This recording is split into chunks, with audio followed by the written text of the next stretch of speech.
Soul अपने लिए body खुद चुनती है। पिछले जन्मों का कोई दुश्मन इस जन्म में उनके घर में हिसाब बराबर करने के लिए वो सारे किसी कर्मवश आपके जीवन में, मियां या बीवी पिछले जन्मों के कोई हिसाब बराबर करने वाले ऐसे लोग जो किसी न किसी तरह के रिलेशनशिप इश्यू से जूझ रहे हैं। मैजिकल ट्रायंगल घटित होता है कि माता पिता और बच्चा, क्योंकि वो कार्मिक ईश्वरता के कार्मिक संकेत है। अब इसका बाहर रहना ही आपके लिए मिल करना होगा, नहीं तो वो शादी नहीं चलेगी। जैसे कि किसी की कर्क राशि हो, वृश्चिक राशि हो, मीन राशि हो, किसी के साथ कोई जरूरी नहीं है रोमांस वाला रिश्ता कि आप अपनी कुंडली में जो कर्ज के कारक राशि है उसको थोड़ा और इजी कर देता हूँ। आपकी कौन सी राशि है, आपको क्या मैसेज जो आपके साथ टाइम टू टाइम हो रहा है उसे एक्सेप्ट करें। कुदरत का ये पैटर्न होता है कि किसी पर्पस की वजह से ही हम यहाँ पे इकट्ठा होते हैं। जिसका भी फायर एलिमेंट एक लेवल तक वही बड़ा, तो उसका हल ये है। हेलो नमस्कार, बहुत बहुत स्वागत है आप सभी का happy life with Yogesh Sharma में, और मैं हूं आपके साथ मोनिका ग्रोवर। जैसा कि आप समझ ही गए कैसे आपको अपनी लाइफ को हैप्पी बनाना है, ये हम आपको बताएंगे योगेश शर्मा जी के साथ। और इस पॉडकास्ट में सच्ची सच्ची दिल पर हाथ रखकर बताइएगा, क्या कभी आपको ऐसा महसूस हुआ है किसी से पहली मुलाकात में कि इससे आपका यकीनन पहले का कोई पुराना पिछले जन्म का नाता है? कभी किसी को देखकर क्लिक किया हो कि नहीं, इससे कभी तो पहले कोई मुलाकात हुई है? नहीं? हाँ? जो भी आपका जवाब है कमेंट बॉक्स में जरूर बताइएगा। और ऐसा हम क्यों पूछ रहे हैं ये आपको बहुत जल्द पता चल जाएगा, इसलिए बिना देर किए वेलकम करते हैं डॉक्टर योगेश शर्मा का। Welcome sir. धन्यवाद मोनिका, शुक्रिया। पहले बताइए, आपको मुझे देखकर कभी ऐसा लगा पिछले जन्म का कोई नाता है? देखिए, कोई ना कोई नाता हर एक का किसी ना किसी से किसी कारणवश होता है। बिना कारण दुनिया में कुछ नहीं होता है। जिनसे हम मिलते हैं सबसे, हमारे कुलीग से लेके हमारे डीएनए भाइयों बहनों तक, जीवन साथी से लेके माता पिता तक, हर किसी के साथ कोई ना कोई कार्मिक कनेक्शन जरूर होता है। उसके बिना कोई पत्ता भी नहीं हिलता, तिनका भी नहीं हिलता। मैंने मजाक में आपसे सवाल पूछा था, लेकिन बहुत बड़ा आंसर मुझे मिला है। दैट मीन्स हम जिससे मुलाकात करते हैं वो लाइफ का एक सर्कल है कि कभी ना कभी उनसे हमारा कोई नाता रहा। जी डेफिनेटली। देखिए, सबसे पहली बात तो ये है कि मैं इसको कैसे, ये बात जो है कैसे साबित होती है, मैं आपको एक आइडिया देता हूँ। सपोज करिए कि कोई एक इंसान किसी एक समय पे किसी एक जगह पे पैदा हुआ। उसी समय पे उसी जगह के आसपास के अस्पतालों में, घरों में कई और लोग पैदा हुए जिनकी जन्म कुंडली सेम थी। करीबन आप लगा के चलिए सेम जन्म कुंडली वाले उसी एरिया में 500 लोग पैदा हुए। लेकिन क्या उन 500 लोगों का काम एक होता है? नहीं। प्रारब्ध किस्मत एक होती है? नहीं। वो बन जाती है डिफरेंट। क्यों डिफरेंट बनती है? वो इसलिए डिफरेंट बनती है कि उन्होंने एक पर्टिकुलर माता पिता के घर जन्म लिया। और वो जिन माता पिता के घर ने उस आत्मा ने जन्म लिया, वो पहले से डिसाइडेड होता है। होता क्या है कि हम लोग इस तल पे बात कर रहे हैं, लेकिन एक और तल है, एक और ट्रेस है, एक और लेवल है दुनिया का जिसमें ये एनर्जीज होती हैं, आत्माएं जिनको बोला जाता है। ये इस दुनिया में आने के लिए कह लीजिए कि क्यू में होती हैं या लगातार प्रयासरत होती हैं कि किस तरह से उनको एक शरीर मिले। लेकिन वो शरीर कौन सा लेती हैं, ये उन आत्माओं की चॉइस होती है जिनकी कर्म गति उन माता पिता की कर्म गति के साथ मिल रही हो। यानी सोल अपने लिए बॉडी खुद चुनती है? खुद चुनती है। और वो बॉडी कैसे चुनी जाती है? उन माता पिता के घर में आना जिनके साथ उसकी पिछले जन्मों की कर्म गति मिल रही हो किसी ना किसी वजह से। देखिए, कई लोगों को आपने देखा होगा कि अपनी संतान के साथ बिल्कुल नहीं बनती है। संतान ने माता पिता के ऊपर केस कर रखे होते हैं। अगर उन कुंडलियों की डेप्थ में जाना जाए तो क्या होता है कि पिछले जन्मों का कोई दुश्मन इस जन्म में उनके घर में हिसाब बराबर करने के लिए संतान बन के आया होता है। कई केसेस में क्या होता है, मियां बीवी की आपस में नहीं बनती, शादी होती है, लड़ाई झगड़े शुरू हो चुके होते हैं। तो उस केस में क्या होता है कि वो मियां या बीवी पिछले जन्मों के कोई हिसाब बराबर करने वाले बैरी दुश्मन होते हैं, जो अकाउंट को खत्म सेटल करने के लिए इस जन्म में स्पाउस बन के आए होते हैं। यानी कि हमारे पेरेंट्स या फिर हमारा लाइफ पार्टनर या फिर हमारे बच्चे, हमारा इन सब के साथ पिछले जन्म का कोई नाता है। खाली इनके साथ नहीं, जो भी आपके प्रिय मित्र हैं, जो भी आपके जीवन में लोग मायने रखते हैं, जिनका साथ होना, जिनकी सलाह का होना आपके जीवन को बदल सकता है, वो सारे किसी कर्मवश आपके जीवन में आए हुए हैं। एक पद्धति होती है, वो एस्ट्रोलॉजी की पद्धति नहीं है, पास्ट लाइफ रिग्रेशन। ये हर एक के ऊपर काम नहीं करती है। जिनका थोड़ा सा फायरवॉल या इम्यूनिटी सिस्टम वीक होता है ना, जिनका मन जल्दी सरेंडर कर जाता है, उनके ऊपर ये काम कर जाती है, जिसमें किसी इंसान को हिप्नोटाइज करके पास्ट लाइफ में लेके जाया जाता है। तो अगर ऐसे लोग जो किसी ना किसी तरह के रिलेशनशिप इशू से जूझ रहे हैं, वो अपनी पास्ट लाइफ में जाएं तो वो पाएंगे कि किस वजह से उनके साथ ये हो रहा है। कई केसेस मैंने ऐसे देखे हैं कि जिसमें इंसान अपने माता पिता के साथ झगड़ रहा होता है और जब पास्ट लाइफ में गया तो वो एकदम से बिलखना शुरू हो गया कि ये तो वही लोग हैं जिनके साथ इसने उस जन्म में कुछ बुरा किया था, माता पिता बन के आए हैं वो लोग। और कई बार क्या होता है कि कई लोगों को फिजिकली चैलेंज्ड बच्चे मिलते हैं। अब देखिए, एक बच्चा जो फिजिकली चैलेंज्ड है, जिसको शरीर में कोई दिक्कत है, चाहे वो बच्चा ऑटिज्म से पीड़ित है, चाहे किसी और शारीरिक व्याधि से पीड़ित है, उसकी जन्म कुंडली वाले उसी एरिया में उस समय पे और सैकड़ों बच्चे थे, लेकिन उनको ऐसा नहीं है। क्यों? क्योंकि ये जब मैजिकल ट्रायंगल घटित होता है ना, कि माता पिता और बच्चा, ये प्लैनेट्स जब आपस में टैली करते हैं, तब वो विशेष योग सामने आता है। तभी कहते हैं ना कि जब से ये बच्चा हमारे जीवन में आया है, हमने पीछे मुड़ के नहीं देखा। क्यों? क्योंकि वो बच्चा अपने राजपाट एक्टिवेट करने के लिए आपकी लाइफ में आया है, पिछले जन्मों का आपको लौटाने के लिए इस जन्म में आया है। और कई बार हम अपने रूटीन्स में देखते हैं कि कई ऐसे लोग हैं जो लगातार हमारे से फेवर्स ले रहे थे। कभी हमने उनकी पैसे से मदद कर दी, कई बार अपने साधनों से उनकी मदद कर दी, लेकिन एकदम से कोई ऐसी चीज हुई, छोटी मोटी गलतफहमी हुई, आपसे रूठ के वो एकदम से आपके लाइफ के सर्किट से बाहर ही हो गए। और आपने सोचा कि क्या अजीब से थैंकलेस लोग हैं कि एक छोटी सी गलतफहमी की वजह से बाहर हो गए। इतना भी नहीं उन्होंने जाना कि हमने इनके लिए क्या क्या किया। भाई, उन्होंने जो आपसे लेना था वो ले चुके हैं। कार्मिक कनेक्शन, कार्मिक अकाउंट बंद हो चुका है। अब दोबारा उनको बुलाओगे तो नया अकाउंट चालू होगा। और नॉर्मली देखा जाता है ऐसे लोग जब लाइफ से बाहर जाते हैं ना, तो लाइफ ग्रो करना शुरू हो जाती है। तो जो अपनी इच्छा से आपकी लाइफ से बाहर जा रहा है ना, उसको एक लिमिट से ज्यादा मत रोको, उसको जाने दो। आपका कोई कार्मिक अकाउंट बंद हुआ है, इसलिए वो बाहर जा रहा है। ऑल्दो ये कहना बड़ा आसान है, जिसके साथ भावनाएं जुड़ी हुई होती हैं, इंसान चाहता है उनको रोके। लेकिन अगर कोई ऐसे ही जाना चाह रहा है और बार बार आपके कोशिश करने पे फिर से बाहर जा रहा है, तो उसको उस रिलेशन से, उस डोमेन से बाहर जाने दीजिए, क्योंकि वो कार्मिक, ईश्वर का एक कार्मिक संकेत है कि अब इसका बाहर रहना ही आपके लिए अच्छा है। जितना उसको वापस आप अपनी लाइफ में लेके आओगे, तो बंद बही खाते को फिर से चालू करने वाली बात हो जाएगी, लाइफ और ज्यादा पेन में जाएगी। तो यानी कि रिश्ते हमारे एक दूसरे के साथ कनेक्टेड होते हैं, ये कर्मा का कनेक्शन है। अच्छा, जिस तरीके से आपने कहा कि हम कहते हैं कि संतान कोई अच्छा योग लेकर आई है, यानी कि पिछले जन्म के वो अपने फेवर्स और अपना राजयोग जो है वो आपके थ्रू घटित करने के लिए आई, घटित करने के लिए। कहते हैं ना कि 12 साल तक बच्चा जो है वो अपना राजयोग माता पिता के थ्रू प्रकट करवाता है। तभी 12 साल तक के बच्चे की कुंडली बहुत जरूरत पड़ने पे ही देखी जाती है, क्योंकि उस बच्चे के सारे जितने भी राजयोग हैं वो माता पिता के थ्रू घटित होते हैं। और यहाँ पे ना ये जो कार्मिक कनेक्शन है, इसका एक बहुत बड़ा सबूत मिलता है मैरिज की मैच मेकिंग में। कैसे? लोग नॉर्मली क्या करते हैं कि मैरिज की मैच मेकिंग जो है वो गुण के मिलान तक सीमित कर लेते हैं कि 36 में से इतने गुण मिल गए, राशियां मित्र हो गई, मांगलिक नॉन मांगलिक का फर्क नहीं है, शादी कर लो। ये टोटल मैच मेकिंग का 5-6% से ज्यादा ही नहीं है। अगर देखना है ना, इन गुणों को तो आप साइड पे रखो, देखो जरूरी है ये भी, लेकिन इसके साथ साथ आपको पूरा कार्मिक कनेक्शन देखना होगा। अगर कुंडली में कोई नेगेटिव कार्मिक कनेक्शन बन रहा है, तो आपको उस नेगेटिव कार्मिक कनेक्शंस को डोनेशंस के द्वारा, बाकी चीजों के द्वारा निल करना होगा, नहीं तो वो शादी नहीं चलेगी।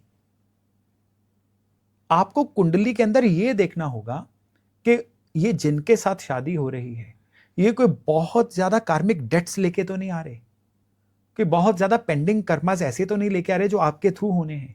बट ये हमें एस्ट्रोलॉजर से पूछना होगा, क्योंकि एस्ट्रोलॉजर्स कई बार इस चीजों पर नहीं ध्यान दिया जाता। ये होता है कि इतने गुण मिल रहे हैं। जितने अच्छे एस्ट्रोलॉजर्स हैं ना, वो नॉर्मली ये देख लेते हैं, वो देख लेते हैं।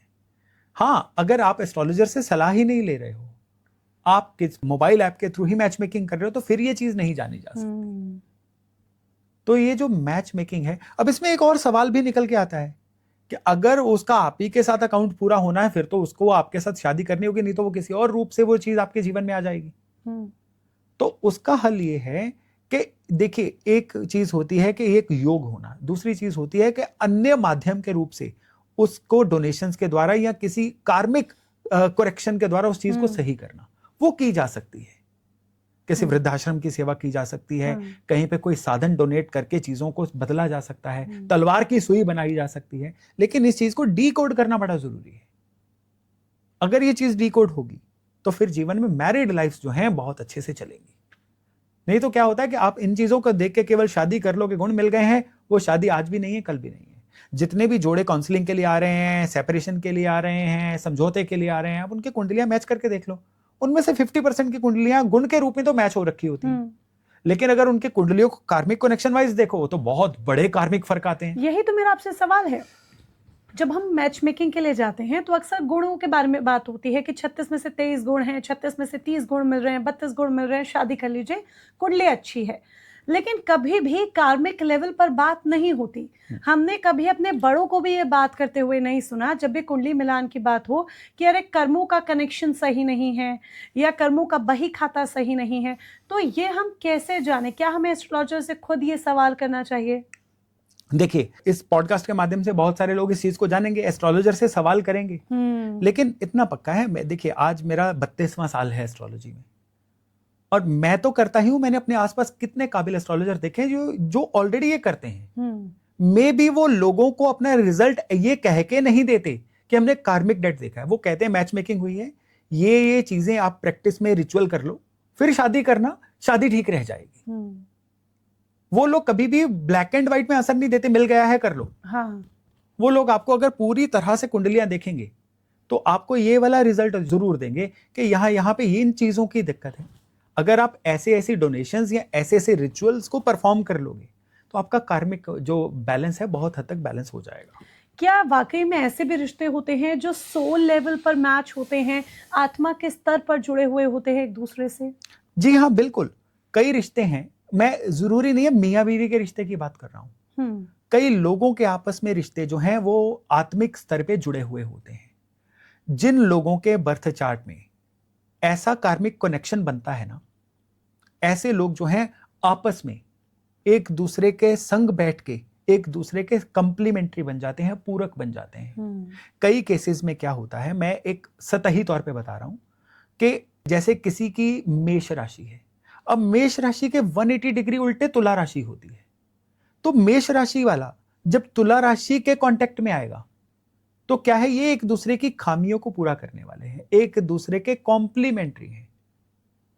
या किसी का चंद्रमा लग्न में है, सामने वाले का चंद्रमा सप्तम भाव में, उसके 180 डिग्री उल्टा मिल जाए, उसका जो भी उसके कांटेक्ट में आ रहा है, तो ऐसे लोग एक दूसरे के कॉम्प्लीमेंट्री बन जाएंगे। चाहे दोनों की नेचर अलग अलग हो, परिवेश अलग अलग हो, अब ये लोग जो है इनका एक आत्मिक कनेक्शन बन जाएगा, ये लोग एक दूसरे के पूरक बन जाएंगे। तभी मैच मेकिंग में कहा जाता है कि गुण चाहे कम मिल रहे हो, अगर किसी के लग्न जो है एक दूसरे से 180 डिग्री उल्टे हैं ना, तो उनके कुंडलियों में कितने भी फर्क हों वो आपस में अच्छे से जिंदगी को सॉर्ट कर ही लेंगे। तो ये आत्मिक कनेक्शन जो है ये कुंडलियों के थ्रू भी देखा जाता है और बड़े अच्छे से ये डिकोड हो जाता है। डिकोड ये हो जाता है, लेकिन इस डिकोड को करने के लिए अगर हम खुद से भी कुछ समझना चाहें, जानना चाहें, तो इसे डिकोड करने के लिए क्या निशानियां होती हैं? क्योंकि कई बार ऐसा लगता है जैसे हम मान लीजिए कोई नया दोस्त बना, पहली बार उससे बात हुई तो ऐसा लगता है इससे न जाने कितने सालों पुराना रिश्ता है, पहला ही जो मोमेंट होता है वो बस ऐसे क्लिक कर जाता है और आपका उसके साथ बहुत गहरा नाता बन जाता है। तो कैसे हम खुद डिकोड कर सकते हैं? देखिए, इसमें सबसे जरूरी है, देखिए आपका थॉट प्रोसेस, आपकी राशि है, जैसी आपकी राशि वैसी आपकी सोच। आप सपोज करिए, अब यहाँ पे एस्ट्रोलॉजी की थोड़ी सी बेसिक नॉलेज होना जरूरी है इन चीजों को जांचने के लिए। नहीं तो फिर एस्ट्रोलॉजर को कुंडली दिखानी पड़ेगी। जैसे कि किसी की कर्क राशि हो, वृश्चिक राशि हो, मीन राशि हो, ये राशियां जल की राशियां हैं। अब क्या है कि जल वाले के साथ बैठेगा तो उसको अपना जैसा फील होगा, कर्क वाला अगर वृश्चिक राशि वाले के साथ बैठेगा, दोनों के भावनाओं का स्तर एक जैसा होगा। वो बिल्कुल पहले ऐसे कि हमारी पहले से ही कोई जान पहचान है, वैसे वाली फीलिंग होगी। मीन राशि वाला वृश्चिक राशि वाले के साथ बैठेगा तो उसको अलाइन करने में कंपैरेटिवली आसानी होगी। लेकिन अगर इसका उल्टा हुआ, जैसे कि मेष राशि, सिंह राशि, धनु राशि, ये फायरी राशियां हैं। अब अगर जल राशि वाला फायरी राशि वाले के साथ बैठ जाए, उसको अब झंझट होने वाला है। अब फायरी राशि वाला जो है, उससे लंबी बातें होती नहीं। वो छोटी बातें करके खुश है, कम सुन के खुश है, कम बोल के खुश है। वो बोलेगा टॉक टू द पॉइंट। लेकिन जो मीन वाला है या कर्क वाला है, उसको ओवर डिटेलिंग के बिना बात का मजा नहीं आएगा। वो कहेगा मेरी तो ये सुनता ही नहीं। वहां पे आत्मिक कनेक्शन नहीं बैठेगा। तो राशियां कैसे बैठती हैं? एक दूसरे के तत्व के अनुसार। फायर तत्व होता है, जो फायर तत्व वाले लोग हैं, ये कम में ज्यादा समझना पसंद करते हैं। ये लंबी लंबी बातें नहीं कर सकते, चीजों को प्रिसाइज करते हैं, श्रिंक कर देते हैं। जितने भी बड़े ऑफिसर हैं ना, या जितने भी बड़े राजनेता हैं, उनके देखिए, जिसका भी फायर एलिमेंट एक लेवल तक पहुंचेगा ना, वही बड़ा बनेगा। तो जितने बड़े लोग हैं, वो अपने अंदर फायर को कल्टीवेट करते हैं, जागृत करते हैं, तभी बड़े बन पाते हैं। तो आप कभी भी नोट कर लीजिए, जो भी इंसान एक बड़े लेवल पे पहुंचा है ना, उसके पास बात करने का ज्यादा समय नहीं होता। उसको आप ओवर डिटेलिंग करोगे, वो कहेगा टॉक टू द पॉइंट। आप लिख के दे दो, एक कट टू नाउ, अब बता दो। लेकिन जितने भी लोग ओवर डिटेलिंग करते हैं ना, आप आंखें बंद करके उनकी कुंडली चेक कर लीजिए, उनके चंद्रमा किसी ना किसी वाटरी साइन से, कर्क राशि से, वृश्चिक राशि से, मीन राशि से जरूर जुड़े हुए। सर, सारे एंकर्स यानी वाटरी साइन से जुड़े हुए हैं? नहीं, ये उनका कर्म है। एंकर पर्सनल लाइफ में क्या करते हैं, ये उस पर डिपेंड करता है। जो करने के पैसे मिलते हैं वो नहीं, जो उनका प्रोफेशन है वो नहीं। सर, सारे राज यहाँ नहीं खोलने हैं। अच्छा, मुझे ये और बताइए, हम सोलमेट सुनते हैं, बात भी करते हैं, क्या वाकई में सोलमेट जैसी चीजें होती हैं? जी डेफिनेटली, ये सोलमेट की ही बात कर रहा हूं। ये सोलमेट वर्ड को ही मैं आगे जाके खोल रहा हूं कि सोलमेट कौन है, जिससे आत्मा का रिश्ता जुड़ता है, वही तो सोलमेट है। सोल इज आत्मा। और ये जरूरी नहीं है कि आपका लाइफ पार्टनर हो, ये आपके जीवन में कोई भी रिश्ता हो सकता है। देखिए, हम हर चीज को, पहली बात तो ये है कि जीवन साथी या रोमांस की कैटेगरी में नहीं ला सकते। आपका अपने कुलीग से एक आत्मिक कनेक्शन हो सकता है, जिससे आप अपने अकाउंट्स की बात कर सकते हो, आप अपने वर्क के सीक्रेट शेयर कर सकते हो। ये जरूरी नहीं है कि किसी के साथ कोई जरूरी नहीं है रोमांस वाला रिश्ता हो। आत्मिक रिश्ता रोमांस वगैरह वाले रिश्तों से बहुत ऊपर होता है। ये आपका घर के किसी बड़े बुजुर्ग से हो सकता है, ये आपका अपने वर्क प्लेस पे हो सकता है, कईयों का अपने जीवन साथी से होता है, कईयों का अपने बच्चों से होता है। ये आत्मिक रिश्ता जो है ना, ये सोल कनेक्शन, ये प्री डिफाइंड होता है। और जिससे होता है ना, फिर वो आपका राजदार भी बनता है, आपका गाइड भी बनता है, मेंटर भी बनता है, और आपके लिए करेक्शंस का काम भी करता है। अच्छा, वन मोर पॉइंट आपने, क्योंकि सोलमेट्स की भी हमने बात की और इससे पहले हमने शादीशुदा जीवन की, कुंडली की, इन सब बारे में भी बात की। बहुत सारे रिश्ते आजकल हम देख रहे हैं, जैसे एलिमनी, एक साथ जीवन की पूरी जमा पूंजी फीमेल ले गई, यानी कि जो आपकी पार्टनर है वो ले गई। और लेटेस्ट बहुत सारे सेलेब्स के भी केसेस ऐसे आए। तो क्या ये भी कर्मा कनेक्शन है? देखिए, ये पेंडिंग कर्मा है, ये कार्मिक कनेक्शन है। ओके। और हम इस जीवन में इसको छोटी ब्रैकेट में देख रहे हैं कि उसके साथ शादी हुई, इतने साल उसके साथ निकाले, उसके बाद इतने पैसे उसको दे के विदा कर दिया अपने जीवन से। हमने एक पिक्चर का छोटा हिस्सा देखा। बड़ा हिस्सा क्या है? कार्मिक कनेक्शन को देखना, कि पिछले जन्मों के कौन से पेंडिंग कर्मस लेके वो स्पाउस उस जीवन में आया था। वो इसलिए आया था कि पिछले जन्म में आपने उससे बहुत कुछ लिया था जो वापस नहीं कर पाए थे। इस जन्म इस रूप में वो वापस लेने के लिए आया, और वो करना ही पड़ेगा, उसके बिना गति नहीं होगी। तो वो इसलिए ये घटनाक्रम बैठा। और इसमें एक और बात है कि इसमें जितना जल्दी इस चीज को दे के आप बरी हो जाते हो, वो जो पैसा आपने दिया हुआ होता है ना, वो आपके इनकम के रूप में बड़ी जल्दी आपके जीवन में वापस आ जाता है, बड़ी हुई इनकम के रूप में। लेकिन जितना आप उसको पैसे देने के बाद उसको कर्ज करते रहते हो, कोसते रहते हो, लगातार कंप्लेंट करते रहते हो, फिर वो पैसा वापस नहीं आता। यानी जब आप अपने जो चीजें आप दे चुके हैं, जो कार्मिक वजहों से लोग आपसे चीजें ले जा चुके हैं, जितना उन चीजों को कोसते रहेंगे ना, उतना वो चीजें आपके जीवन में बढ़ती चली जाएंगी, खराबियां बढ़ती चली जाएंगी। जितना उन चीजों के साथ सेटल हो जाएंगे, उतनी जल्दी आपके जीवन में रिकवरी होनी शुरू हो जाएगी। रिकवरी कैसी होती है? आपकी इनकम बढ़ जाती है, और जो जो आपने दिया होता है ना, किसी और रूप में आपके जीवन में आना शुरू हो जाता है। अच्छा, जिस तरह से आपने कर्मा की भी बात की, कार्मिक कनेक्शन की भी बात की, क्या व्यक्ति हमेशा अपने पेंडिंग कर्मास को पूरा करने के लिए जन्म लेता है? डेफिनेटली पेंडिंग कर्मास को करने के लिए जन्म लेता। मुझे एक बात बताइए, अगर लाइफ को बहुत मिनिएचर में देखना हो तो आज के दिन को देख लीजिए। आज के दिन में हमने सुबह कई काम सोचे थे या कई काम जो है हमारे से करवाए जाने थे। जरूरी नहीं है कि डे एंड तक हम सारे काम कर पाए, और 99% केसेस में ये होता भी नहीं है। तो फिर वो जो काम इनकम्प्लीट थे वो कल पे चले जाएंगे, और अगर हम कल भी वो काम नहीं करेंगे तो फिर वो काम परसों पे चले जाएंगे, और अगर वो काम ऐसे बढ़ते रहेंगे तो हमारे जीवन में स्ट्रेस बढ़ जाएगा। यही तो रूटीन में होता है ना। तो ये जन्म दर जन्म भी ऐसा होता है कि हर जन्म का एक पर्पस होता है। वो पर्पस जब प्रॉपरली पूरा नहीं हो पाता है ना, वो काम पेंडिंग होके अगले जन्म में हमारे साथ आते हैं। जन्म कुंडली हमें हमारे पेंडिंग कर्म के बारे में बताती है।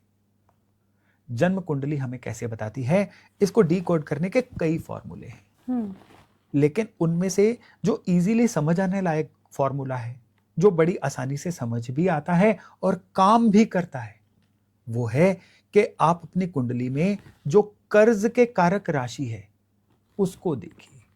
कर्ज की कारक राशि कौन सी है? कन्या राशि। कर्ज का घर कौन सा है कुंडली में? छठा भाव। अब भाव अलग होता है, राशि अलग होती है, लेकिन बर्थ चार्ट में दोनों को एक ही जगह पे देखिए। जैसे कि किसी की भी कुंडली में जहां पे कन्या राशि होगी उस घर के प्रति आपका कोई ना कोई पेंडिंग कर्म है। बर्थ चार्ट में छठे भाव में जो भी राशि होगी वहां के प्रति भी आपका पेंडिंग कर्म है। थोड़ा और इजी कर देता हूं बात को उदाहरण के द्वारा। सपोज करिए किसी का मकर लग्न है। अब मकर लग्न में उस इंसान की जो कन्या राशि है वो उसके 9वें भाव में होगी। 9वां भाव फादर का भाव। अब ये इंसान ऐसा कोई पेंडिंग कर्म लेके आया है कि इसका पैदा होने के बाद फादर के जीवन में कुछ ना कुछ बदलाव आएंगे। फादर को लाइफ में कोई बदलाव देना इसका प्रारब्ध है। तो मकर लगन वाले जितने भी दर्शक इस वीडियो को देख रहे हैं वो ये जरूर देखेंगे कि जब वो पैदा हुए, उनके पैदा होने के कुछ सालों बाद फादर की लाइफस्टाइल में, फादर के काम कारोबार में या फादर की परिस्थितियों में कुछ बदलाव आए। ये पॉजिटिव भी हो सकते हैं, ये नेगेटिव भी हो सकते हैं, क्योंकि हर एक कुंडली अपनी अपनी है, लेकिन ये जरूर आए होंगे। यही कुदरत का एक वार्निंग पैटर्न है। अब सबसे बड़ी बात क्या है कि मकर वालों की जो छठा भाव है वहां पे है मिथुन राशि।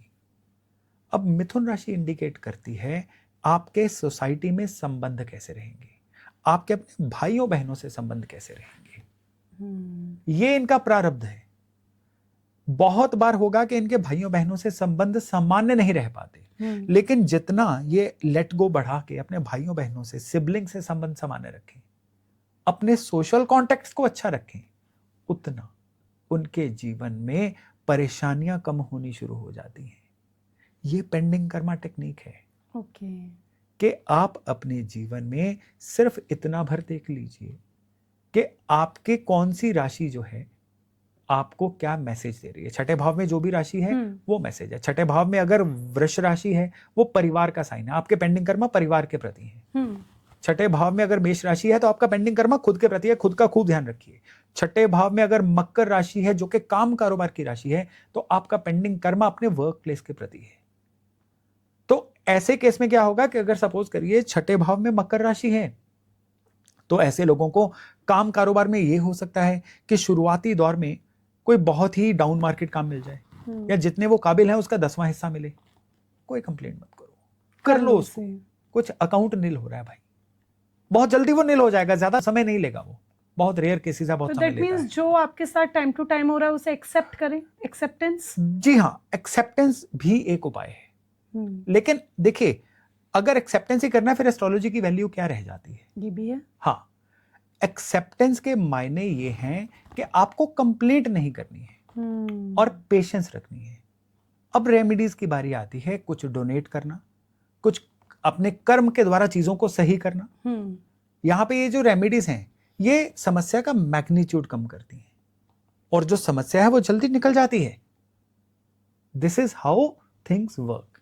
ओके। जी। पर मैं ये भी आपसे समझूंगी कि जैसे आपने सिबलिंग्स का जिक्र किया, सिबलिंग्स के अलावा भी और कई ऐसे रिश्ते होते हैं जिन रिश्तों में आपकी निभती नहीं है, या फिर वो रिश्ता आप छोड़ भी नहीं सकते और वो आपको जीवन भर कष्ट भी दे रहा है। जैसे संतान का ही मान लीजिए, संतान अच्छी भी होती है, संतान बुरी भी होती है। कोई संतान अगर बुरी है, वो माता पिता को लगातार कष्ट दे रही है, तो माता पिता क्या समझे? क्या पिछले जन्म के कोई कर्मा है जो संतान के रूप में सामने आके खड़े हो गए हैं? देखिए, सबसे पहली बात तो ये है कि अगर संतान माता पिता को बहुत कष्ट दे रही है तो उसमें संतान का चार्ट तो देखेंगे, माता और पिता का चार्ट भी देखेंगे। जहां पे ये बिंदु एक दूसरे को क्रॉस कर रहे होंगे ना, वो जिम्मेदार पॉइंट है कि क्यों कर रहे हैं। तो क्या इन चीजों के लिए भी रेमेडीज होती हैं? क्योंकि ये तो कर्मों की बात है, और कर्म भी आपके पास्ट लाइफ के कर्म, पास्ट लाइफ के हम पेंडिंग कर्मास की बात कर रहे हैं। जी बिल्कुल, देखिए कर्मों की बात होती है। अब कर्मों में क्या है कि कई चीजों का प्रावधान, जैसे कि अभी भी आज इंडियन पेनल कोड की बात करें, कुछ कर्मों का प्रावधान पेनल्टी देके हो जाता है, कई कर्मों का प्रावधान वार्निंग से हो जाता है, कई कर्मों के लिए जेल होती है। तो ये डिपेंड करता है कर्मों का मैग्नीट्यूड क्या है। ये एस्ट्रोलॉजर भली भांति देखेगा और बताएगा कि इस कर्म का सिर्फ छोटी सी पेनल्टी देके समाधान हो सकता है। वो पेनल्टी दान पुण्य के रूप में हो सकती है, वो पेनल्टी किसी ना किसी, कह लीजिए कि सामाजिक डोनेशन के द्वारा हो सकती है, किसी गरीब की भलाई से हो सकती है। वो पेनल्टी ये भी हो सकती है आप प्रकृति को कुछ वापस करो। वो पेनल्टी ये भी हो सकती है कि आप किसी की लाइफ में किसी के रोजगार का प्रबंध करो। छोटी पेनल्टी से लेकर बड़ी पेनल्टी तक हो सकती है। कुछ चीजें जो होती हैं जिनका टलना असंभव होता है, उसमें भी चीजों का वेग, पेन का लेवल कम किया जा सकता है। एस्ट्रोलॉजी में रेमेडीज कभी भी किस्मत नहीं बदलती हैं। अगर एस्ट्रोलॉजी में किस्मत बदलना संभव होता तो मंदिर एस्ट्रोलॉजर्स के बनते। किस्मत नहीं बदली जा सकती है, कर्म से ऊपर कुछ नहीं है, लेकिन एस्ट्रोलॉजी में पेन का लेवल कंसिडरेबली कम किया जा सकता है। ये मैंने अपने एक्सपीरियंस में देखा है। बस शर्त यह है कि आपको पेन का स्तर पता होना चाहिए, पेन का लेवल पता होना चाहिए, कुंडली के वो योग पता होने चाहिए जो किसी के इंसान के जीवन में पेन लाने का काम कर रहे हैं। फिर उनकी डोनेशंस या उनकी जो भी पेनल्टी कुदरत को देनी है देके चीजों को कम किया जा सकता है। यानी बीमारी के लिए पेन किलर्स हैं। जी डेफिनेट। बट अगर आप ये सोचे बीमारी जड़ से खत्म हो जाएगी तो वो पूरी तरह से मुमकिन नहीं। देखिए जड़ से खत्म नहीं होगी, लेकिन बीमारी की इन्फेक्शन को कम किया जा सकता है। यस, पेन किलर्स हैं और उसके लिए मेडिसिन हैं, जैसे मैंने कहा। डेफिनेट। अच्छा, ये जब रेमेडीज की भी बात आती है, फॉर एग्जांपल मैं अपने उसी एग्जांपल पे कंटिन्यू करती हूँ, या हम किसी और रिश्ते का भी जिक्र कर सकते हैं।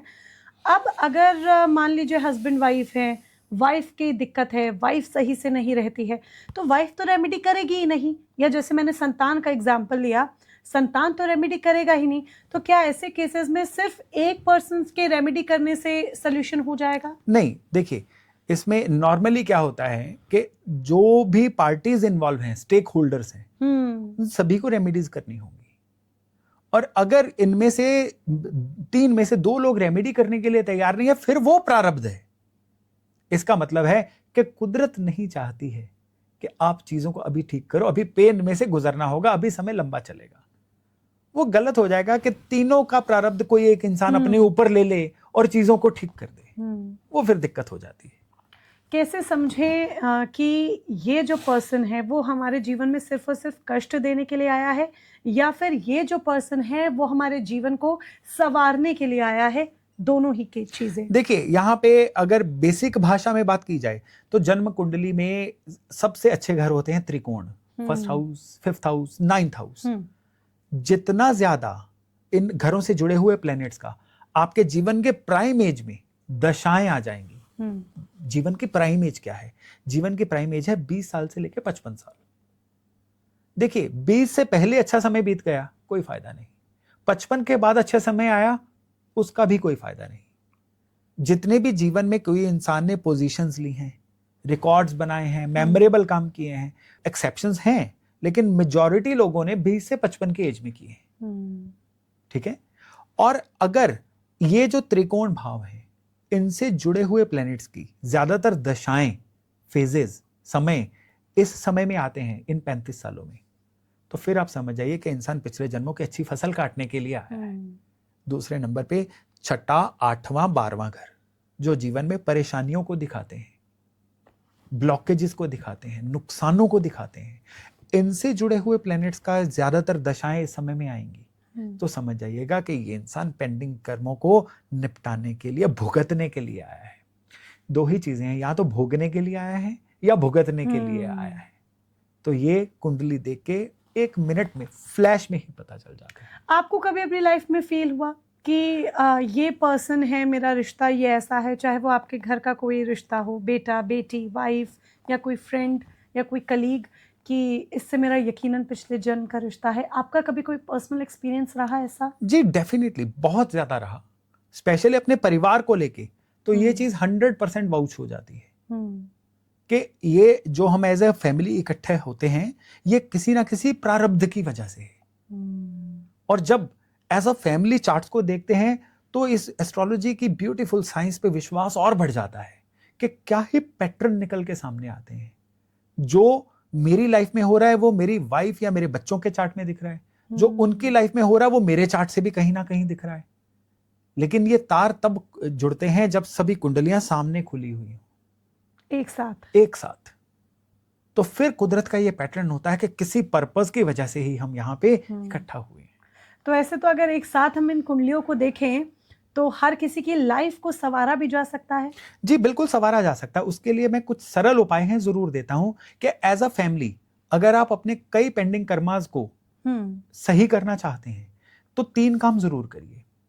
पहला तो हर अमावस पे क्या है, देखिए कि अमावस पितरों का दिन होता है, उन फैमिली मेंबर्स का दिन होता है जो इस दुनिया में नहीं है। कई लोगों की कुंडली में बड़ा प्रत्यक्ष पितृ दोष होता है, कई लोगों की कुंडली में कुछ ऐसे दोष होते हैं जो पितृ दोष तो नहीं होते लेकिन कष्ट पितृ दोष जैसे देते हैं। तो अमावस वाला दिन पितरों की शांति के लिए बहुत जरूरी है।